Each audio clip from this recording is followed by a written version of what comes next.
Today we've got aqueducts, we've got tramways, railways, abandoned tunnels and all sorts.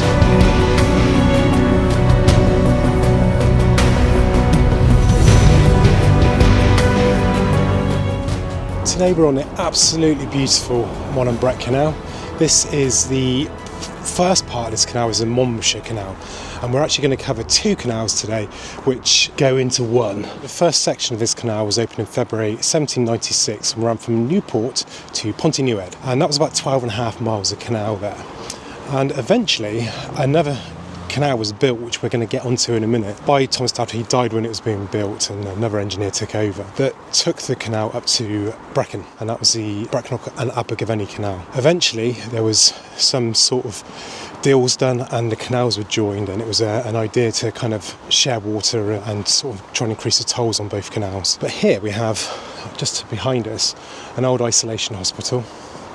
And to this side we have what was the biggest railway junction in the country at the time, and really busy railway station as well. It's GWR, and these railways, there were masses and masses of railways across here, as well as this one which comes up and crosses the canal in a moment. You can really see why they say this is one of the most scenic canals on the network, because it really is. This in the summer when it's all green is beautiful. We do have here what was a girder bridge, and I believe this used to feed the isolation hospitals. They would have had either tramways or a track or something across there to supply goods to the hospital. Now, an isolation hospital is somewhere where you used to go if you had stuff like smallpox, scarlet fever, that sort of thing, where they didn't want you to be in with the general population and make everybody else ill. And it's now a county hospital over there, so it's still in use. The buildings that we saw just behind us at the start, I believe, are all abandoned. I think that was probably the old isolation hospital, and the buildings have probably been replaced with something newer. But this canal, as it winds down through, again, this is only a short section. We're only going about, I don't know, half a mile, maybe a bit more. But it's just full of history down through here. Now, this bit is open to navigation. It's part of the 34 miles of the canal that is navigable, mostly run by CRT, with about 3/4 of a mile run by Torfaen Council. The canal was abandoned in the 60s, and then in the 70s and onwards they started restoring it again. So the plan is to carry this canal on, eventually reaching Newport, as well as picking up the Crumlin arm. That's about a 7-mile branch off the main line, and it's about 7 miles to get back to Newport. So about 14 miles of this canal need to be restored. Where we're going up to now is a basin called Pontymoile Basin, and that basin used to be a very, very busy area, and it's where the two canals eventually joined. But first of all, you can see we're kind of going into a bit of a cut here, and we're going to see the coolest sights on the canal network in a second, right in front of us. As we come around this corner, you can see it. We've got this old railway bridge. It's now a cycle route going across, with an old sort of road bridge, I believe it is, coming across here. It's no longer used. I think it was an old lane originally, but it's quite unique to have sort of a bridge within a bridge here. You don't see many boats down this end really. They tend to turn around at Pontymoile and go up, but there's other places. I think it's called Goat Tree Wharf, which is further up, which is thriving, and they've got holiday boaters and stuff like that up. And the canal itself is a very busy one. It's just a bit quieter towards this end. But this whole area was just thriving with railways and canals and goods. So up here there was a lot of industry, as there is in many parts of Wales. The wharf up ahead was incredibly busy in its time. It's actually been cleared quite a bit down here. Some of the banks over here have lost some trees. It's not a bad thing. It needs thinning out every now and then. It allows stuff to grow up through underneath. And it was quite dense on the embankments up here, and I think they had trouble with trees falling in and stuff. But it's a lovely area up here. I bring my kids and my dog all the time. It's a perfect place for the abandoned railways, the canal, and there's a cafe up here which is excellent as well. So it's a really good day out for a walk. You do tend to see a lot of rivercraft on this canal, and I'm not too sure if it's because of the cost of dropping in a boat. Now, this canal is completely isolated. You know, it costs quite a bit of money to pull a narrow boat out and drop it into another section of canal. So I think these are all just cheaper to run. A lot of these are end of people's gardens, although there's a slight wharf up here. I think this may be rentals, but I'm looking a bit run down for that. This bridge here was originally a railway. It's obviously a much newer bridge. They put the road deck across it in a concrete structure. But this is leading up into Pontymoile Basin, which you can just start to see now. And what we've got here is a split. So the canal, the Monmouthshire Canal would have gone up and around here. It would have then gone about 2 further miles to Pontynewydd. And then we've got under the bridge here was the Brecknock and Abergavenny Canal, and that runs then for quite a few miles, 30 miles roughly. Now this bridge was needed when it was done for the horses coming up through, pulling the boats. And what you've got here is a narrowing here. And the reason for that is the tolls were quite high on the canal up here. So what you've got on the right here is a toll house, and this was an old toll, so this is where they come in. You'd have to show them your goods basically, and they could weigh you by how much your boat was in the water, and they'd charge you your fees, and you could go off down onto the other canal. You could either go off to Newport, which is the way we've just come, or turn that way and go up to Pontynewydd. Now Pontynewydd was closed because there were so many locks on it. And let's go and have a look at behind the cafe now. This cafe is well worth a visit. They do really good food in there, it's quite cheap as well. There's some toilets and facilities for boaters. So here's the Basin anyway, and what you'd have done is you would have come up across here, and in this car parking area over here, you can just see the remains of a wall on the left-hand side there. Now I'm not too sure if that was a lock. There was a lock on this site, but this was changed drastically. So I believe this was the old canal wall though, but I think the lock may have been behind us. So what you had here was another 2 miles of canal, 11 locks, and when this was all joined up, it started to sort of lose money, and it was using a lot of water. So they actually closed that section down and replaced it with a tramway. And what you had around here was a bunch of tramways used to come up to here and go further down to here. And if we drop down here, you'll see in a second some old tunnels, and to our left they used to go off to the tunnel into where the town pond is, and that was for taking all the goods back, which would have originally come down the canal. And then on the other side of the canal you had various things like ironworks and stuff. There's a whole host of goods used to come down the tramway. But let's pop down into the tunnels below, and here they are. So there's two tunnels here. I assume one way, one went the other, and you can walk through them. You normally find the right hand one is actually less boggy than the left hand side. So these would have ran off then, they would have come across under here and ran in this direction here. There's some signs of it still about in the parks where there's some Italian gardens and stuff. It's quite nice up there. And there's an old tunnel which you can't go in, but it runs up through there. Let's have a little walk through this tunnel though and see what's going on. So they've actually put gravel in the bottom here. It's much nicer than what it used to be.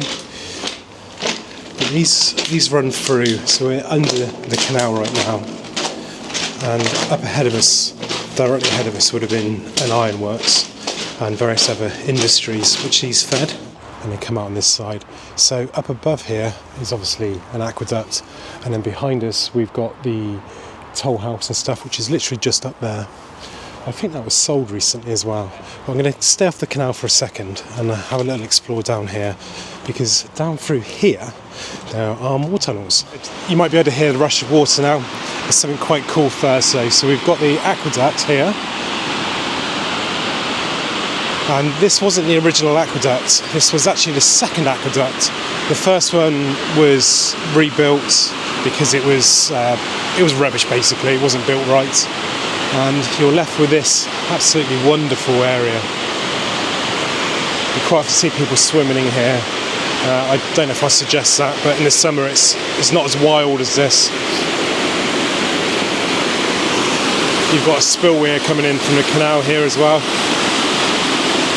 It really is a fantastic spot. Now, as we hear quite often about Thomas Dadford Jr., there were issues with his work. This was given the go-ahead in 1793 for this second section.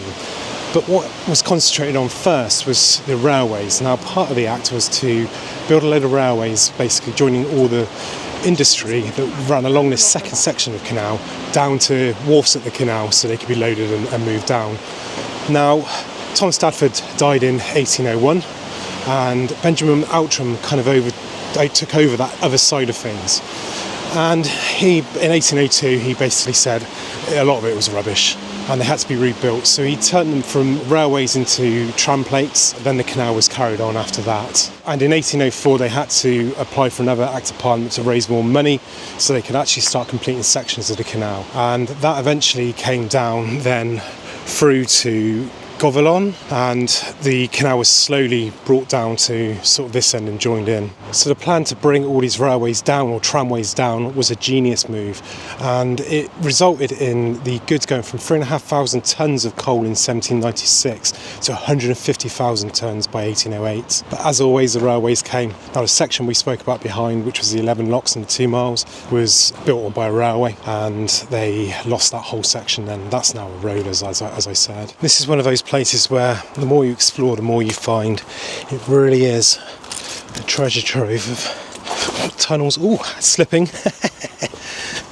Nearly got me. Yeah, it really is a treasure trove of history all through this. Now if we're just down here, the second set of tunnels I mentioned are down through this overgrowth. Now these tunnels aren't the same as the other ones. As far as I'm aware, they were never anything to do with the tramways.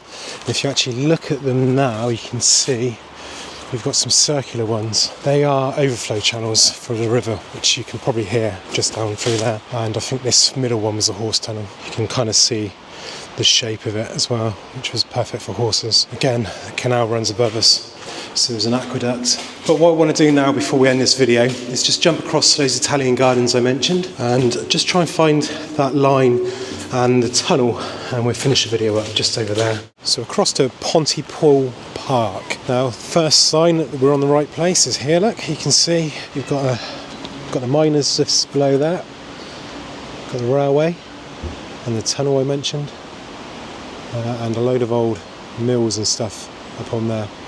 And I believe the pot on the top is probably to do with the ironworks I said back there was actually it used to do like a type of plating which used to go over like the pots and stuff, which were really sought after. And I've just found a sign actually, and it says it's Pontypool Japanware, which became famous as a new technique for applying decorative panels onto stuff like trays and stuff. So that's what the goods were, and that's what they were making down here. So what we're following now is the tramway that replaced the canal. Now that came in about 1820. Well, in the 1820s they developed this. We've got places like this here where you can see there's like a waterfall here. And this was actually used to raise the river level up so they could take water off for mills and whatnot, which would have probably come through these sheets here. It really is quite a beautiful spot down through here. You have Italian gardens up on the embankment up there. You've got a massive park over here. There's a rugby ground, I think it is, over there, and a leisure centre and all sorts. It's quite a nice part of Pontypool down through here. But just up ahead here is what we come to see. So what you've got here is this cutting suddenly emerges from the side of the path. Well, this is quite overgrown now. You can see this cutting. I believe this is still used as a service duct. Got a little cut out there, that was normally so you could get out of the way. And then into the tunnel. Should have brought a torch for this really. I'm not sure how far this actually goes. It eventually went to where there's a town pond, and that's where I think the last of the industry was that this covered. Yeah, you can see pipes down in the bottom there. Look. I hope you have enjoyed the video. It's probably a bit of a shorter one than usual. I'm just getting over illness. I'm just trying to do a couple of short videos to fill the space. And anyway, hope you enjoyed it. Have a great day.